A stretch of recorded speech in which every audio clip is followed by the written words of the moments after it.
श्री स्वामी समर्थ. नमस्कार मित्रांनो, तुमचं आपल्या समर्थ दर्शन या चॅनलमध्ये खूप खूप मनापासून स्वागत आहे. दत्त जयंतीनिमित्त आपण बऱ्याच जणांनी गुरुचरित्राचं पारायण केलं.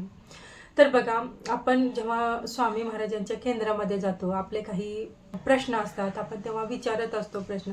तर बऱ्याच वेळेस आपल्याला संकल्पयुक्त वर्षभरातून 7 गुरुचरित्र करण्याचा सल्ला ते देतात. मोस्टली कोणाला खूप मोठा पितृदोष असेल, वास्तुदोष असेल, किंवा तुम्ही खूप आर्थिक अडचणीमध्ये तुम्ही अडकलेला असाल, किंवा तुम्ही एखाद्या कचेरीमध्ये उगी विनाकारण खेचला गेलेला असाल, असा काही तुमच्या आयुष्यामध्ये समस्या असतील, तर ते तुम्हाला 7 संकल्पयुक्त गुरुचरित्राचे पारायण करण्याचा सल्ला देतात.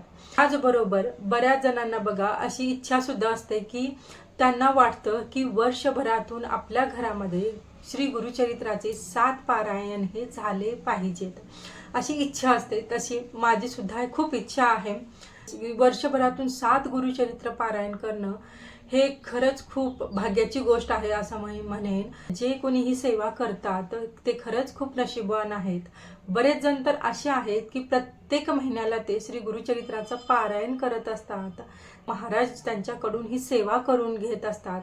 तशीच सेवा महाराज तुमच्याकडून, माझ्याकडून करून घेऊ, अशीच मी महाराजांच्या चरणी प्रार्थना करते.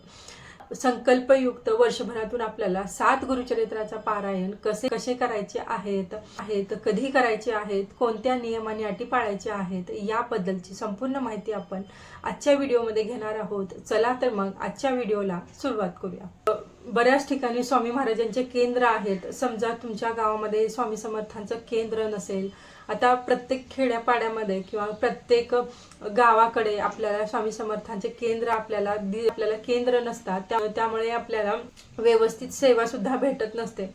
तुमच्या आयुष्यामध्ये काहीही अडचणी असू द्या, म्हणजे जरी तुम्हाला स्वामींच्या केंद्रामध्ये सेवा सांगितली गेलेली नसेल किंवा तुम्ही केंद्रामध्ये प्रश्न विचारला नसेल, पण तुमच्या आयुष्यात काहीतरी अडचण आहे, तुम्ही खूप मोठ्या संकटात अडकलेला आहात, तुमच्या घरामध्ये शांतता वाटत नाही, तुम्हाला घरी यावंसं वाटत नाही, कुठे म्हणजे घरी आले की नेहमी भांडणं कटकटी होत असतील, घरामध्ये एकमेकांमध्ये प्रेम नसेल, सर्व व्यक्तींमध्ये आर्थिक परिस्थिती तुमची खूप कमजोर झाली आहे, काहीही केलं तरी तुमच्या डोक्यावरचं कर्ज फेटत नाही, अशा कोणत्याही अडचणी तुमच्या आयुष्यामध्ये असल्या तरी सुद्धा तुम्ही हे संकल्पयुक्त श्री गुरुचरित्राचे पारायण केलात तर तुमच्या आयुष्यात कोणतंच दुःख राहणार नाही.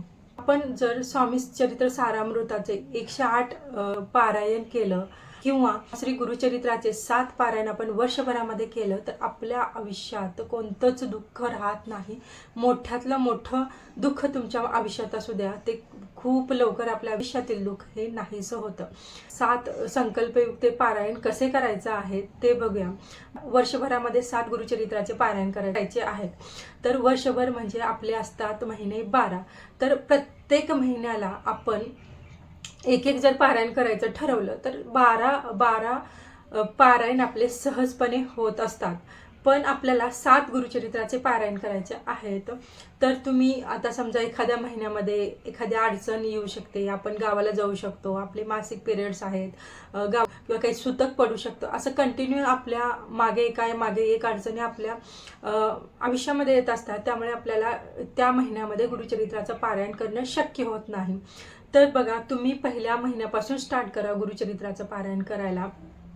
जेव्हा जेव्हा तुम्हाला वाटतं की आता मला व्यवस्थित माझं गुरुचरित्राचं पारायण होईल, तर तुम्ही पटकन त्या महिन्यामध्ये पारायण करायला सुरुवात करा.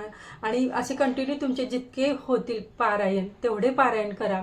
आणि एखाद्या महिन्यामध्ये तुमचा म्हणजे काही कंटिन्यू तुमच्या अडचणी आल्या तरी तो महिना स्किप केला तरी चालेल. म्हणजे आपल्या वर्षभरातील आपले 4 महिने स्किप करून आपल्याला 7 महिने आपल्याला गुरुचरित्राचं पारायण करायचं आहे.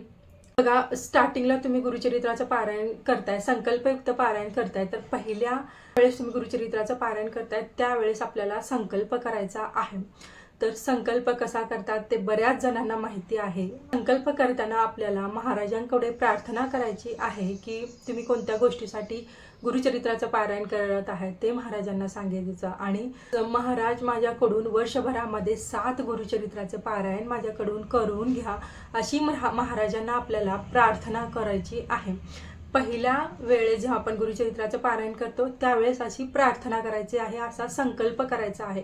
आता तुमची जी काही इच्छा असेल, तुम्हाला समजा आपल्याला आपलं स्वतःचं घर व्हावं यासाठी गुरुचरित्राचं पारायण करायचं आहे, तर तो इच्छा सुद्धा सांगायची आणि माझ्याकडून 7 गुरुचरित्राचे पारायण करून घ्या असं सांगायचं.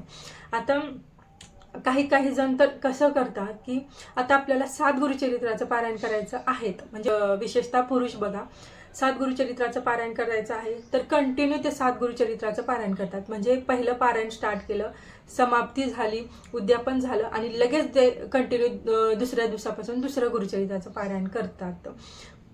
असे सुद्धा करणारे आहेत. म्हणजे आपल्या त्या वेळेनुसार सुद्धा अवलंबून आहे. आणि आपल्याला संकल्प करताना अखंड हा शब्द बोलायचा नाही, कारण अखंड म्हणलं की आपल्याला कंटिन्यू करायचं असतं. तर मी वर्षभरामध्ये 7 गुरुचरित्राचे पारायण करणार आहे असा संकल्प आपल्याला करायचा आहे.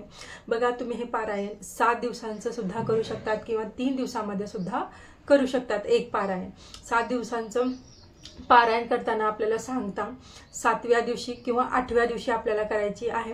प्रत्येक एक पारायण झालं की आपल्याला सांगता उद्यापन हे आपण केलंच पाहिजे. प्रत्येक पारायणाला आपल्याला उद्यापन करायचंच आहे. म्हणजे संकल्प 7 गुरुचरित्राचं पारायण केलं आहे तर तो डायरेक्ट 7व्या वेळेस आपल्याला उद्यापन करायचं नाही, सांगता करायची नाही. तर प्रत्येक जेव्हा एक गुरुचरित्राचं पारायण होईल त्यावेळेस आपल्याला त्याची सांगता सुद्धा करायची आहे. तुम्ही 3 दिवसांचं सुद्धा करू शकता गुरुचरित्राचं पारायण. बघा, 7 दिवसांचं आपण जेव्हा गुरुचरित्राचं पारायण करतो त्यावेळेस आपल्याला 2-2.5 तास सहज लागतात. तर तुमची कॅपॅसिटी असेल बसण्याची, तुम्ही करू शकत असाल किंवा तुमचं बऱ्याच वेळेस गुरुचरित्राचं पारायण झालेलं असेल तर तुम्ही 3 दिवसामध्ये एक गुरुचरित्राचं पारायण सहजपणे करू शकता. तर ते सर्वस्वी तुमच्यावर डिपेंड आहे, तुमच्या वेळेवर डिपेंड आहे, तुमच्या कॅपॅसिटीवर डिपेंड आहे. आणि बघा, आपल्याला हे पारायण करताना आपल्याला कोणते नियम आणि अटी पाळायचे आहेत, तर सेम आपण जे नॉर्मल गुरुचरित्राचे आता आपण जे नियम पाळत आलेले आहोत तसेच गुरुचरित्राचे नियम आपल्याला पाळून आपल्याला हा संकल्प आपला पूर्ण करायचा आहे. आपल्याला बघा, गादीवर झोपायचं नसतं, पतरंजी घोंगडी अंथरून आपल्याला त्याच्यावरची झोपायचं असतं.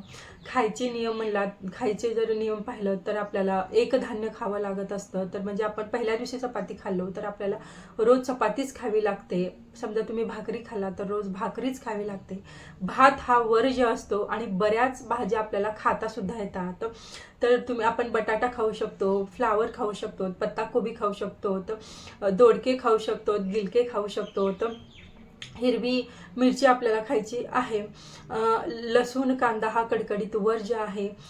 जे कडधान्य आहेत ते ज्या डाळी आहेत ते सुद्धा कडकडीत वर्ज्य आहेत. तुम्हाला डिटेल खाण्याबद्दलचे नियम हवे असतील तर आपल्या चॅनलवरती तो व्हिडिओ आहे, तर तो व्हिडिओ तुम्ही बघू शकता. त्यामध्ये तुम्हाला पूर्ण सविस्तर माहिती मिळेल की काय खायला पाहिजे, काय खायला नाही पाहिजे याबद्दलची संपूर्ण माहिती मिळेल. तर रोज एक वेळेस विष्णू सहस्रनामाचं पठण करायचं आहे संध्याकाळच्या वेळेस, रात्रीच्या वेळेस आपण झोपताना. कारण आपण माणूस आहोत, चुका होत असतात कळत न कळत. त्यामुळे त्याची क्षमा मागण्यासाठी आपल्याला विष्णू सहस्रनामाचं पठण करायचं आहे. अशा पद्धतीने आपले 7 गुरुचरित्राचे पारायण करायचे आहेत. खरंच 7 गुरुचरित्राचे पारायण करून बघा, तुमच्या आयुष्यात काहीच दुःख राहणार नाही. तुम्हाला खूप छान अनुभव येत जाईल. म्हणजे तुमचं एक पारायण होतंय, दुसरं पारायण होतंय, तिसरं पारायण होतं.